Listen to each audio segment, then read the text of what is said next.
South Africa is to increase to 25,000 the number of troops deployed in response to widespread violence sparked by the jailing of former President Zuma. The Zulu king said 6 days of unrest have brought shame on the entire country. The European Union has announced ambitious proposals to cut carbon emissions to net zero by the year 2050. They would end the sale of new petrol cars by 2035 and impose new taxes on shipping and aviation fuel. A BBC investigation has revealed that thousands of children may be facing life in prison in Syria because their parents were members of the Islamic State group. And 4 alleged Iranian intelligence agents have been charged in the US for conspiring to kidnap and smuggle an American journalist to Iran.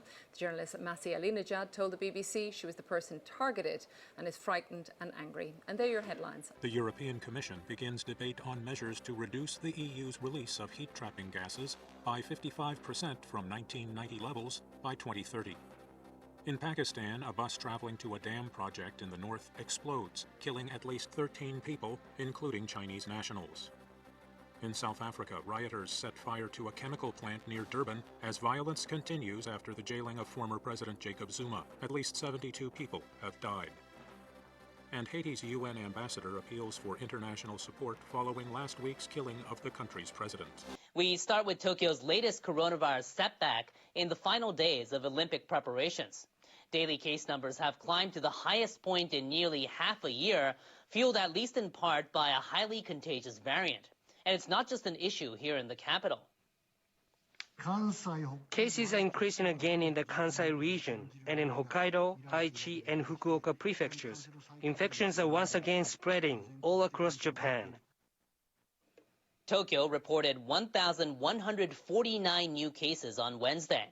The tally surpasses even the peak of May's 4th wave. Officials hope to fight a steady rise in weekly averages with current emergency measures. The IOC president said COVID-19 will not stand in the way of the Olympics as he met with the Japanese Prime Minister. Japan wants to send a message to the world that the Tokyo Games are an opportunity for humankind to work together to overcome difficulties and for the world to unite. I would like to reaffirm all our commitment on the side of the Olympic community to do everything that we do not bring any risk to the Japanese people. But the virus is already tripping up athletes. Some have been forced to suspend training in Japan after coming into contact with the virus. And others have had to delay travel because of coronavirus conditions outside of Japan. Now, elsewhere in Asia, case numbers are breaking new records. Many nations are feeling the effect of the Delta variant. This is the first time over 1,000 cases were reported in metropolitan areas. South Korea reported more than 1,600 daily cases on Tuesday. It's a new high, 230 more than the record set last Friday. Most cases were reported in the area around Seoul. Antivirus measures were tightened on Monday, with residents now under the highest level of restrictions. Malaysia saw a second straight day of record-breaking numbers. The Wednesday tally surpassed 11,000. That's despite a lockdown that's been in place since the start of June, keeping most people indoors. The total number of cases in the country now stands at over 860,000, with more than 6,500 deaths. And officials expect there's more to come. And in neighboring Indonesia, burials for COVID-19 victims continue day and night. Its healthcare system has been stretched to the breaking point, and cases continue to rise. Indonesia logged a record 54,517 daily cases on Wednesday and reported 991 deaths. Indonesia's government is working to boost the vaccination rate from the current 8% to all eligible people by March next year. And it's being joined by businesses eager to keep the economy moving forward. NHK World's Lukman Sudarbo has more. Employees at banks and public transport operators have joined the elderly and healthcare workers in the line for priority vaccinations. The aim is to prevent the economy grinding to a halt. That's led businesses to take advantage of workers' vaccination status to appeal to customers. In many cases, through smartphone apps that make clear who's had their shots. This online transportation service promotes their vaccinated drivers as a selling point for the customers. This app allows customers to specifically choose only drivers who are 100% vaccinated. The app lists fully vaccinated drivers ahead of those who are not. Since the system began, this driver has seen his fares jump by 30% a day, simply because they know he's been vaccinated. As the inoculation program gathers pace, people are increasingly being asked about their vaccination status before business meetings and negotiations. The Chamber of Commerce and Industry has started its own vaccine program by pooling funds from member companies to secure vaccines through a state-run drug maker. Employees and their families can get the shots free of charge. Everybody is waiting for the vaccine, so we want to reduce the burden on the government. So far, over 28,400 companies have joined the program. Among them, this paper firm, which is low on the official priority list, was able to begin its own rollout. Workers in the paper-making industry also need to be vaccinated to get economic activity back to pre-pandemic levels. That's progress, but one expert says Indonesia can't rely solely on vaccines to ensure the economy can rebound. Vaccines are game changers, but it's not enough for economic recovery to rely solely on them. Vaccination must be followed and supported by implementing stricter health protocols. With an economic recovery nowhere in sight, Indonesians are carefully watching to see if the country's two-pronged approach will bear fruit. Lukman Sudarbo, NHK World, Jakarta.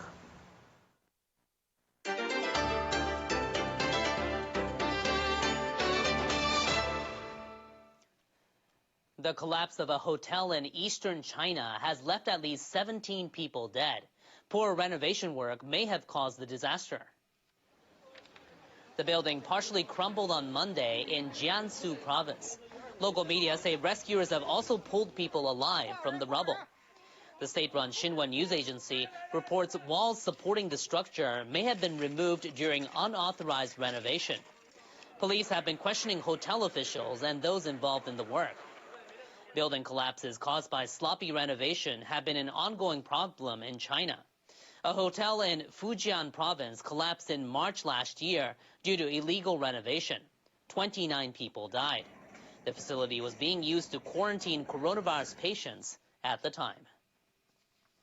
A United Nations forum is underway to follow up on and review progress by each country towards sustainable development goals set for 2030.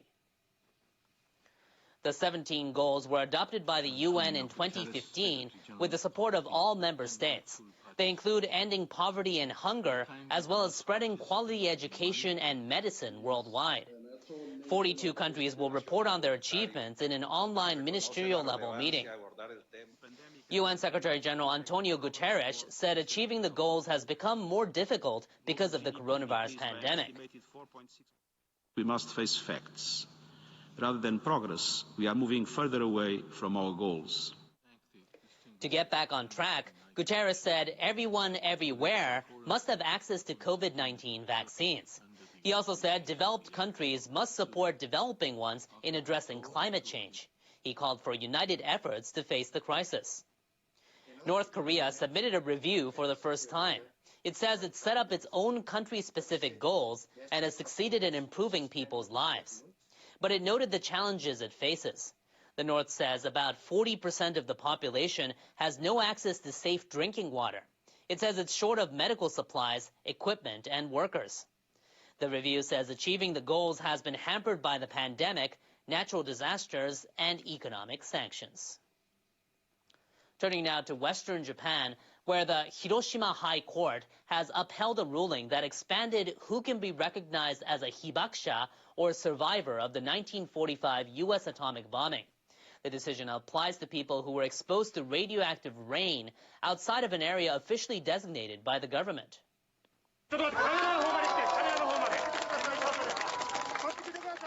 The ruling would allow all 84 plaintiffs to access free medical care.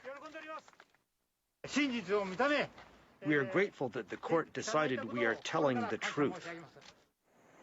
They filed their suit against the city and prefecture of Hiroshima in 2015, demanding to be legally recognized as atomic bomb survivors. The plaintiffs claim they suffered health problems after being exposed to so-called black rain. The High Court upheld last year's decision. The district court heard the plaintiffs' testimony and examined health records. It ruled there was reasonable evidence their illnesses are linked to fallout from the atomic bombing. The Health and Welfare Ministry then set up a scientific panel to simulate conditions after the bombing, so the government can decide how or if the officially designated area should be expanded. But 76 years later, it's difficult to piece together the necessary data. People who experienced the bombing are aging and their memories are fading. It's getting hard to discover clues that could lead to new scientific findings. The ministry should speed things up.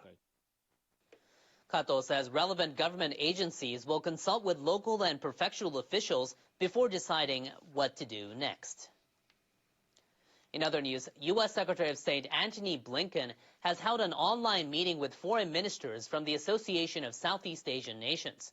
He stressed the U.S. rejects what he called China's unlawful claims in the South China Sea and reiterated the U.S. stands with Southeast Asia in the face of Chinese coercion. The meeting was the first of its kind since U.S. President Joe Biden took office. The State Department said Blinken reaffirmed America's commitment to ASEAN and underscored its essential role in the Indo-Pacific region. Malaysia's Foreign Minister Hishamuddin Hussein welcomed Washington's commitment, saying he looks forward to seeing the United States play a more active role to ensure peace and stability in the region. Malaysia is among the countries that have territorial disputes with Beijing over islands in the South China Sea. But ASEAN remains wary of the U.S., as some in the region feel they were belittled under the administration of former President Donald Trump. Switching gears now to the weather, people in northeastern parts of the U.S. have been dealing with heavy rain, while those in the west are seeing scorching hot temperatures. Our meteorologist Jonathan O explains the outlook in our World Weather Report. Hello, looks like that we're going to be looking out for some more storms along the central and eastern areas of the United States. We had a cold front that was slowly trying to move toward the north and east, and in the process dumped a lot of rain in Pennsylvania. Take a look at this video, give you an idea of the situation on the ground. As thunderstorms and heavy rain along with strong winds battered the northeastern United States Monday. In Bucks County, Pennsylvania, streets were flooded after receiving huge amounts of rainfall. Some areas in the state had up to 250 millimeters of rain, according to the National Weather Service.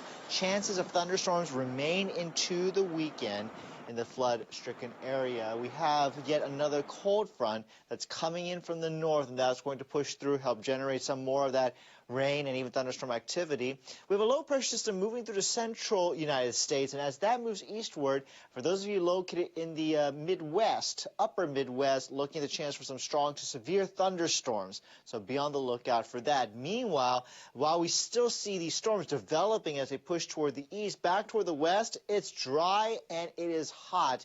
We're talking about hot weather, continued, extended, prolonged dry weather. That combination continues to bring concerns for additional wildfires.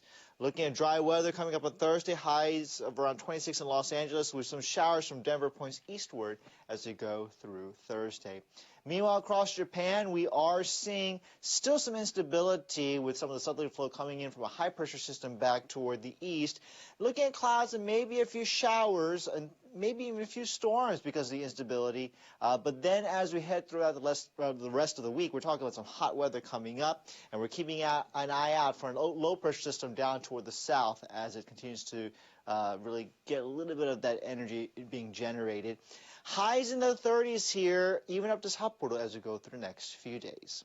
Hope you have a good day wherever you are.